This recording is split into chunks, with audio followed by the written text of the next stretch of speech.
अस्सलाम वालेकुम। Welcome to agenda CSS. आज हम बात करेंगे कि क्या हाल होगा अगर पाकिस्तान डिफ़ॉल्ट कर जाता है तो।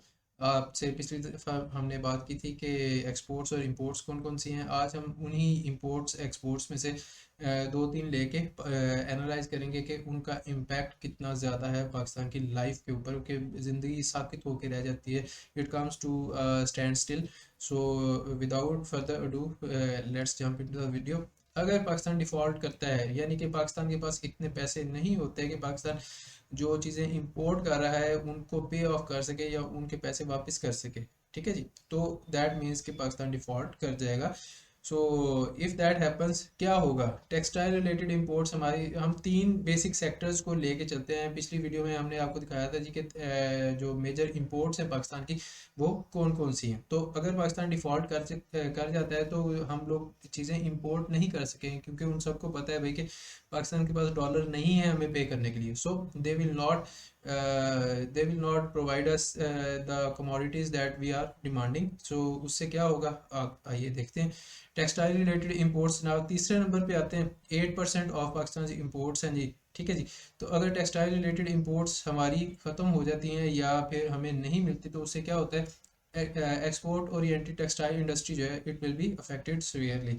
आपको पता है कि ऑलमोस्ट 64% ऑफ पाकिस्तान एक्सपोर्ट्स जो हैं वो टेक्सटाइल प्रोडक्ट्स हैं। तो ये जो 8% है ये एक्चुअली इनपुट आप कह सकते हैं, या फिर ये सप्लीमेंट है फॉर दैट टेक्सटाइल इंडस्ट्री जिसने कि एक्सपोर्ट के लिए काम कर रहा है। तो अगर यही हमारे पास नहीं आएगा तो जो एक्सपोर्ट ओरिएंटेड टेक्सटाइल इंडस्ट्री है उसका भी काम काफ़ी बुरी तरह से अफेक्ट होगा, ठीक है जी।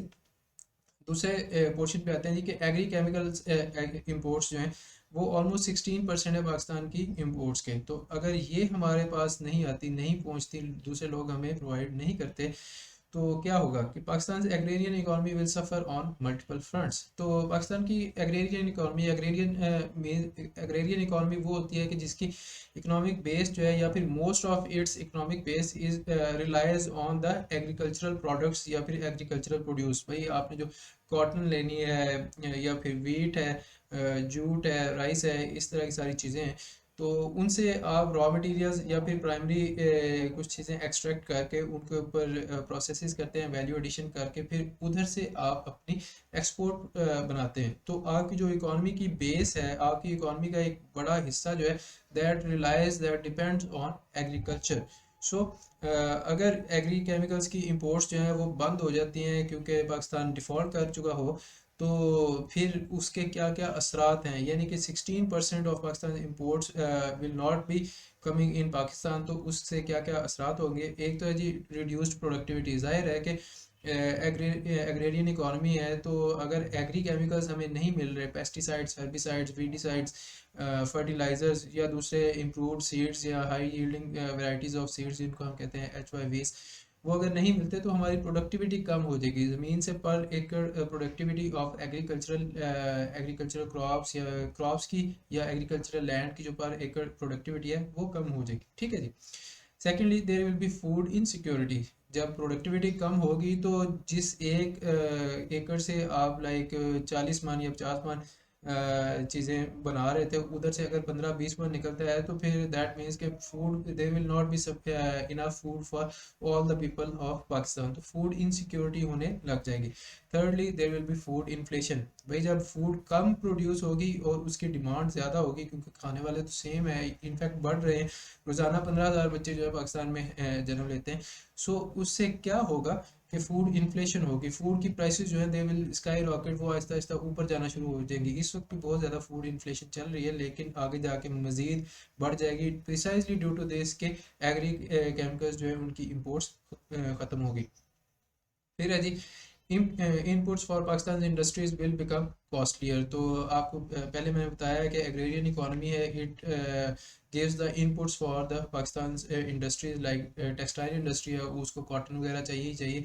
तो अगर एग्री केमिकल्स वगैरह जो है वो हमें नहीं मिल रहे तो कॉस्ट जो क्रॉप्स हैं वो बहुत ज़्यादा बुरी तरह अफेक्ट होंगी, और फिर हमारी अपनी प्रोडक्टिविटी भी कम होगी, और जो हमारी इंडस्ट्रीज़ हैं उनकी इनपुट्स कॉस्टलियर हो जाएंगी क्योंकि उनकी प्रोडक्शन कम हो जाएगी, ठीक हो गया जी। तो ये दो सेक्टर्स, तो ये सेकंड और थर्ड नंबर के सेक्टर्स है। अब जो फर्स्ट नंबर पे सेक्टर है ऑयल एंड गैस की इंपोर्ट्स, जो कि 34% ऑफ पाकिस्तान से इंपोर्ट्स है, अगर वो भी बंद हो जाएगा तो फिर पाकिस्तान का क्या हाल होगा, ये सारा हम पाकिस्तान के डिफ़ॉल्ट होने के सिनेरियो में बात कर रहे हैं। It will shake the economy. First of all petrol station will be out of petrol. मैं यहाँ से बाइक लेके निकलता हूँ, पेट्रोल वाला कहेगा जी कि पाकिस्तान डिफ़ॉल्ट हो चुके हैं, पेट्रोल नहीं मिल रहा। तो एक तो ये है। सेकेंडली, अगर transportation system will come to a halt, एक तो ये है कि मेरी अपनी जो ट्रांसपोर्ट है वो भी बंद हो जाएगी, क्योंकि उसको पेट्रोल चाहिए ही चाहिए, पेट्रोल इंजन है। सेकेंडली, जो पब्लिक ट्रांसपोर्ट सिस्टम है या जो टोटे वगैरह है, रिक्शाज हैं, वो भी सारे बंद हो जाएंगे, प्रिसाइजली ड्यू टू दिस कि जनाब आपकी ऑयल एंड गैस की इंपोर्ट्स जो हैं वो ख़त्म हो चुकी हैं या फिर वो आपको नहीं मिल रही। Electricity generation will stop. ज़ाहिर है आईपीपीज जो हैं वो ऑयल एंड गैस पे रिलाई करते हैं, तो इलेक्ट्रिसिटी जनरेशन जब स्टॉप होगी तो आप देखेंगे कि दिनों के हिसाब से लोड शेडिंग होती नज़र आएगी आपको। वही हाल हो जाएगा जो लाइक पीपी के दौर में था। आई थिंक 2008-10 के अराउंड जो है ना, पाकिस्तान में बहुत ज़्यादा लोड शेडिंग हुआ करती थी, 8-8 10-10 घंटे की, आपको याद ही है। फिर है जी फैक्ट्रीज विल क्लोज। फैक्ट्रीज को भी चलाने के लिए आपको पता है जी कि गैस और ऑयल चाहिए ही चाहिए। कुछ के जो पावर स्टेशन है वो गैस पे चल रहे होते हैं, कुछ इलेक्ट्रिसिटी प्रोड्यूस करते हैं वो ऑयल से करते हैं, या कुछ डायरेक्टली वापडा से बिजली लेते हैं। तो इन ऑल दोज इंस्टेंसेस जब ऑयल एंड गैस नहीं होगा तो फिर फैक्ट्रीज भी बंद हो जाएंगी। फैक्ट्रीज बंद होंगी तो उसका अगला जो इफेक्ट है वो क्या होगा जी कि अनएम्प्लॉयमेंट जो है वो इंक्रीज होगी, क्योंकि जो फैक्ट्रीज बंद हो जाएंगी उनको प्रॉफिट्स नहीं मिलेगा, वो चीज़ें प्रोड्यूस नहीं कर सकेंगे, तो वो अपने वर्कर्स को ले ऑफ कर देंगे। ले ऑफ करने का मतलब यही है कि वो अनएम्प्लॉयड हो जाएंगे, और जो अनएम्प्लॉयड होंगे उनकी जेब में पैसा नहीं है, उनके पास खाने को रोटी नहीं है, सो वो सड़कों पे आ जाएंगे और फिर वो तोड़ फोड़ करेंगे, या फिर वो कहेंगे जी कि ये कैसी हुकूमत है जिसमें हमारी जो नौकरियां हैं वो भी छीनी जा चुकी हैं। So there will be civil unrest. फिर है जी maritime trade and international domestic travel. International and domestic travel will cease. जाहिर है कि मैरी टाइम ट्रेड जो है बहरी जहाज़ों के जरिए होती है, वो भी ऑयल एंड गैस भी चलते हैं। सिमिलरली इंटरनेशनल और डोमेस्टिक ट्रैवल जो है एयरलाइन ट्रैवल वो भी बंद हो जाएगा, प्रिसाइजली बिकॉज के जो एरोप्लेन हैं उनमें कैरोसिन ऑयल यूज़ होता है, तो अगर वो भी हम इंपोर्ट ना कर सके तो फिर सारे जहाज़ बंद करके हम हैंगर में खड़े रखेंगे और बस इंतज़ार कर रहे होंगे कहीं से कोई मदद आ जाए। ठीक है जी।